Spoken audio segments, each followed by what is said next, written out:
Okay. Hello, everyone. My name is HiveMind, and this is Red Alliance.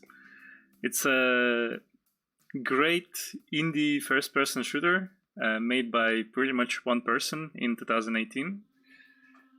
And I'm gonna be showcasing a category named Any Percent No Water Glitch Prologueless. We start from chapter 1 because prologue is basically 7 minutes of cutscenes, and it's really hard to lose any time there. Alright. Yeah, we play on easy, by the way. So let's do the countdown.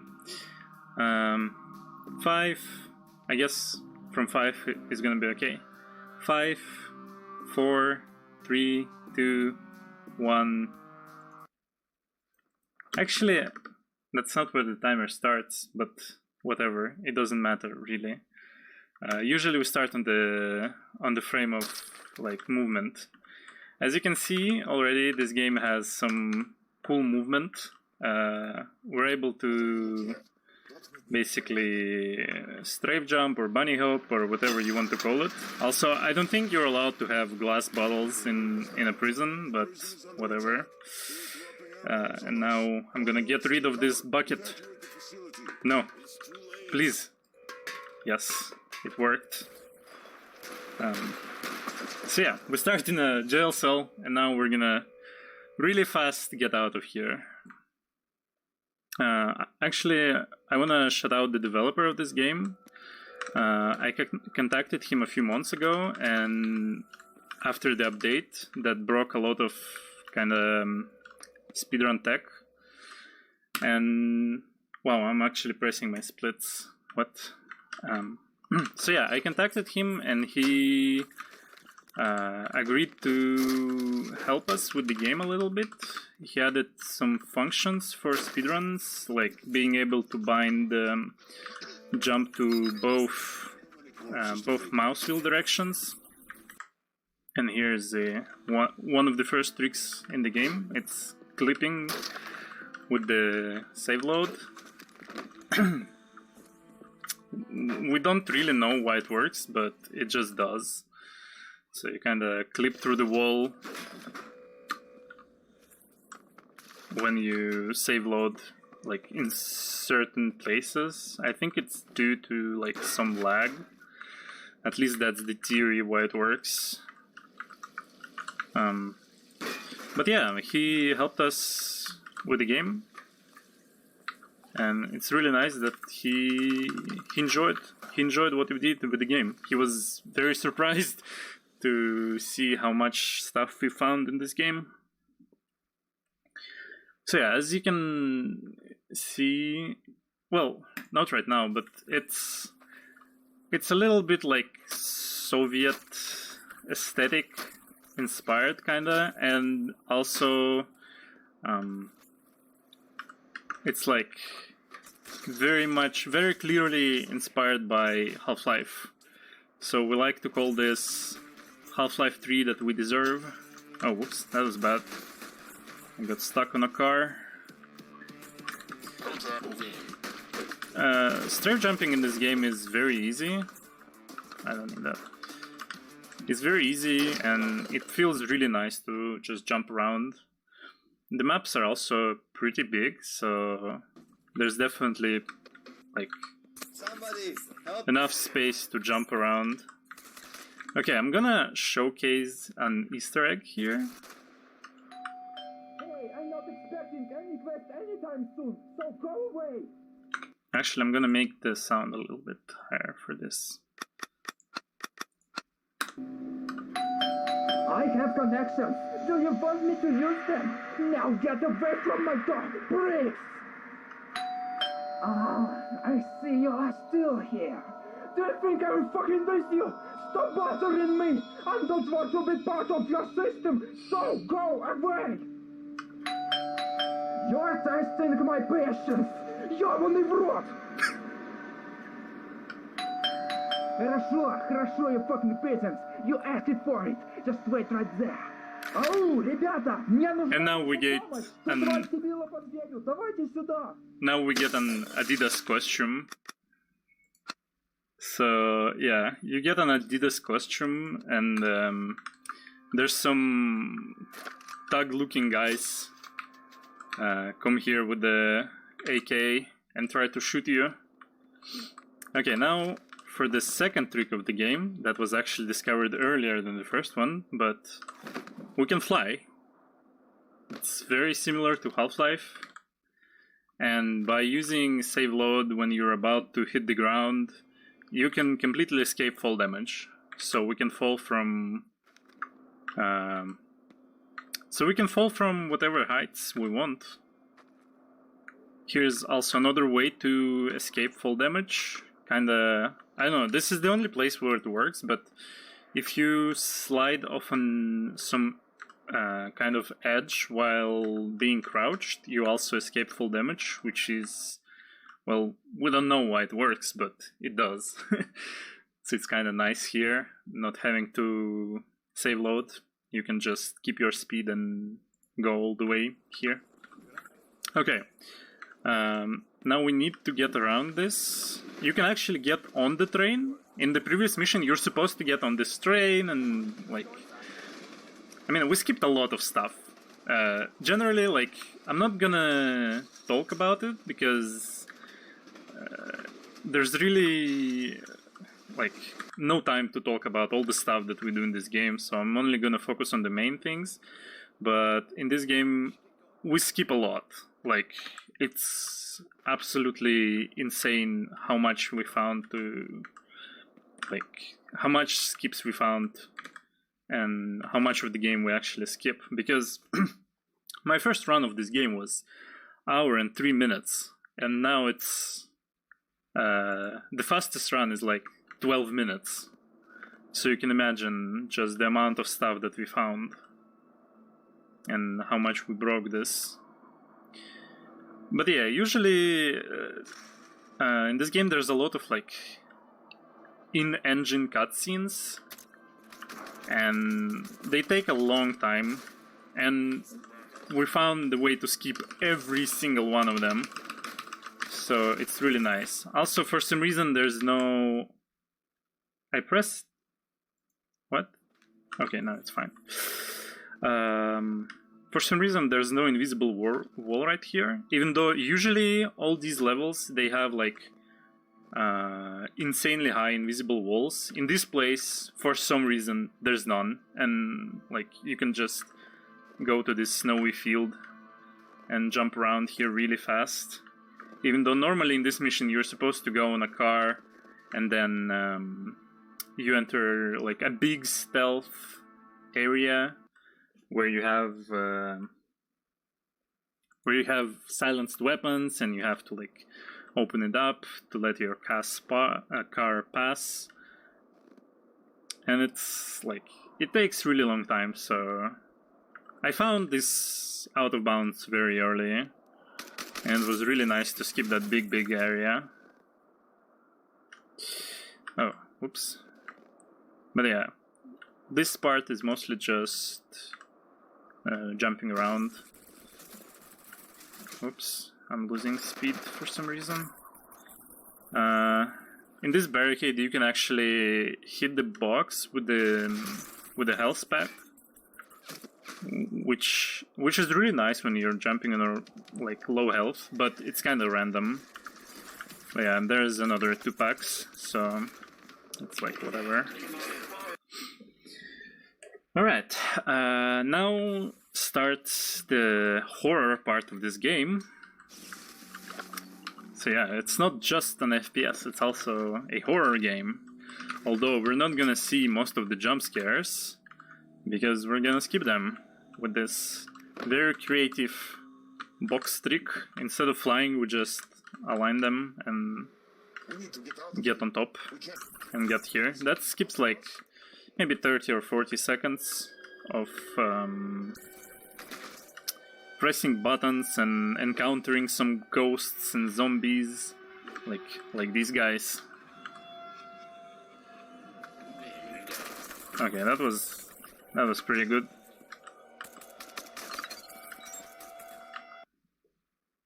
spooky, scary zombies. Yes. Okay, this is probably the worst mission for speedrun because it's depending on random. Here, like at the end of this mission, there's 7 different spots where a key can spawn, and that key, like we need that key to open the door in the end. I'm gonna pick up this health pack. So yeah, it's right here. There's like 3 corridors and 7 different spots for keys. I didn't get lucky in the first 3 spots. Here's the key. Okay, I've got lucky, somewhat lucky, and there's one last spot. So yeah, 6 different spots, and there's also this invisible enemy that you can kill. He doesn't really do anything. Like he's supposed to attack you with all the props in the area, but like I never really had problems with him, even though I never really killed him. But like he doesn't pose a lot of threat. Oops. Trying to get through here. Okay. I'm gonna pick up this ammo, even though I don't really need it. Like, it's a FPS game, but we don't really shoot a lot. There used to be a, like, 6-minute arena sequence at the end of the game, and we really didn't like that. Wow. Because, you know, it's just 6 minutes of shooting in a speedrun that's otherwise like super fast and fun. But eventually Meliodas found a way to... Finally. He found a way to skip it. I mean, he found a lot of tricks. I found a lot of the tricks when I just started doing this game, and then Meliodas started to running this with me, and he found a lot of more advanced tricks. Also, yeah, we kill guards with dropping crate on them, but it doesn't actually... Oh, this is really bad. I don't think I can finish this. Yeah, I'm gonna load. Alright. So yeah, he found a lot of like super advanced tricks with clipping and just glitching the game in really weird ways. And I found most of the like early stuff, you know, kinda easier things to find than some of the more advanced stuff that in this game. Okay, this health is fine. Like, I can pass with this health. Oops. In this vent shaft, there's a 7% chance that there's gonna be a zombie here, and sometimes he scares the shit out of me. I mean, it's really funny when was the first time like that I found that zombie. I was really surprised because, you know, you played this game like multiple times, and it's an empty vent, and then suddenly there's a zombie in one of the runs, and I'm like, what the fuck?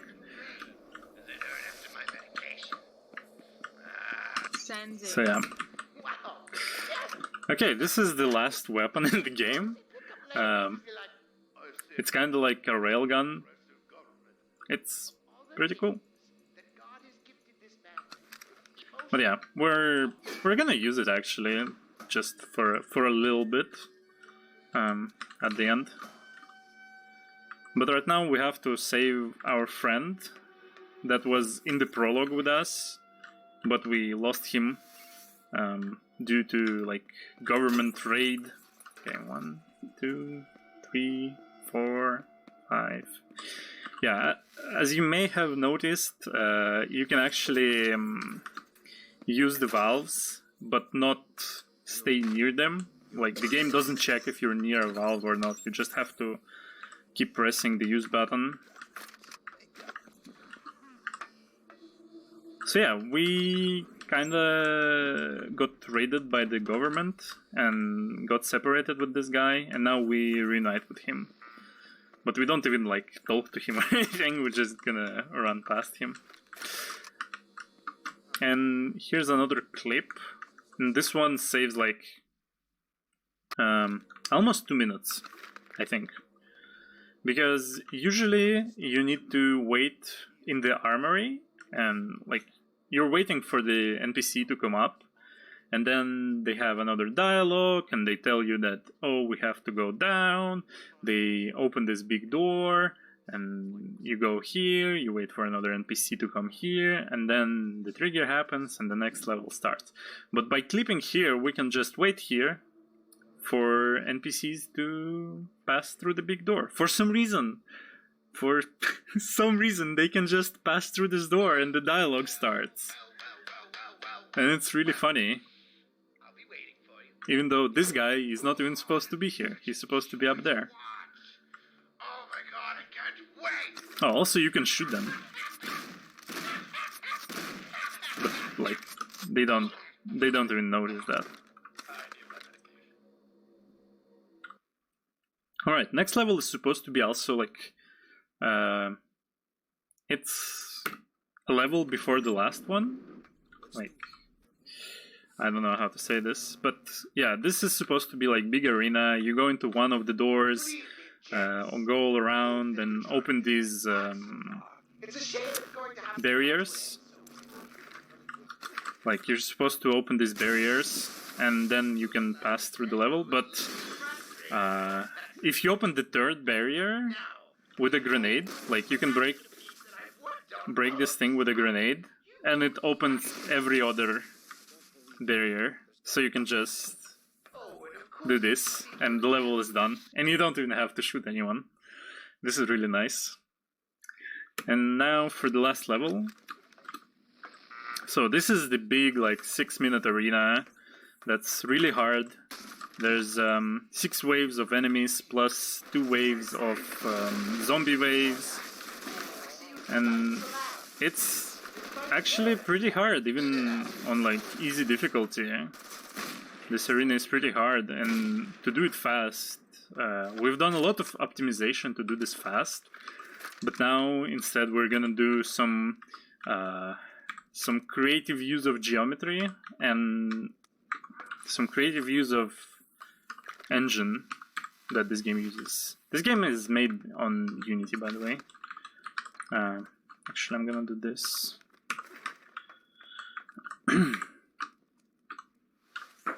Oops. Poor bastard. Oh yeah, and every time I'm low, Dr. Gray is gonna say that I am a poor bastard. Which is also really funny. That's weird. Can you... I guess that should work? Nope. Okay, I'm gonna try to reset that. My experiments then. Huh. This is not actually like super precise, but yeah. For some reason it doesn't want to do what I want it to do. And it's really weird. This never happened before. Whoa, no! Oh, you poor bastard. I see you've come back to the lab. Okay, now it's good. Now I can fly. Well, I'm supposed to fly, but I guess not today. Come on. My experiments then.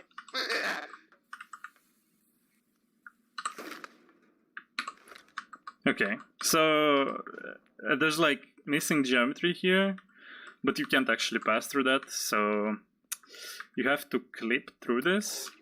And now, like, the out of bounds in this game is very weird. It tries to, like, to pull you down really hard. and on these pipes, it's really hard to move. Like you can't even move on these pipes, as you can see. But you can slowly jump on them. Oops.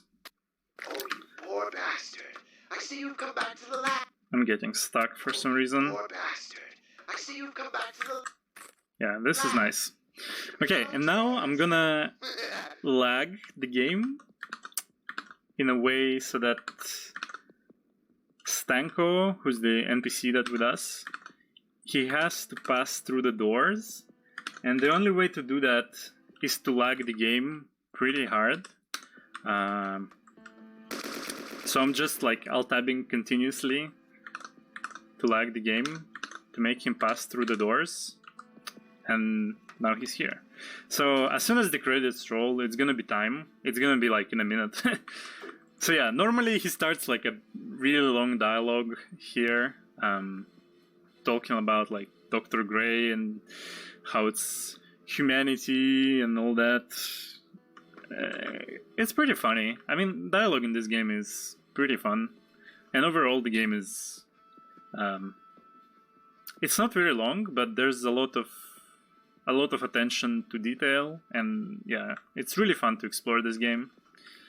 And it was really fun to like speedrun this game and you know, find all these tricks and stuff. So yeah, that was Red Alliance. Shout out to Roman, who's the developer of this game, and he helped us a lot recently with the new updates. And shout out to Animeliodas, who's, well, pretty much the only other guy who speedruns this game actively. Well, actively in quotation marks. Yeah, he also found a lot of the skips for this game. So yeah, that was Red Alliance. Thanks for watching this.